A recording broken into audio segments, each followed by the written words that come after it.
مرحبا بكم معايا في فيديو جديد.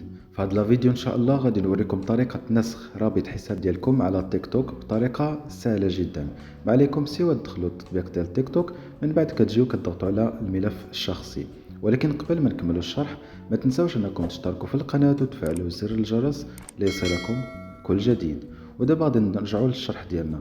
كما قلت لكم كتضغطوا على الملف الشخصي، من بعد كتجيو كتضغطوا على ثلاثه شريطات اللي كاينين الفوق كيف العاده. من بعد كتجيو كتضغطوا على الاعدادات والخصوصيه الخيار الرابع. من بعد كتجيو هنايا كتضغطوا على الخيار الرابع كذلك اللي هو مشاركه الملف الشخصي. كتضغطوا على هذا الخيار كتطلع معكم هذه الواجهه اللي لتحت، وهنا يمكن لكم تصيفطوه للاشخاص اللي عندكم في التيك توك، هاد الاشخاص اللي كيبانوا هنايا. وهنايا لتحت يمكن لكم تصيفطوه في واتساب، فيسبوك، انستغرام وكذلك السوشيال ميديا الثانيه.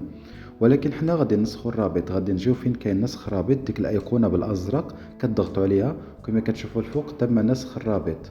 وبهذه الطريقه يمكن لكم تمشيو للواتساب او الميسنجر وتصيفطوا داك الرابط او لا تحطوه في المجموعات او في جروبات واتساب.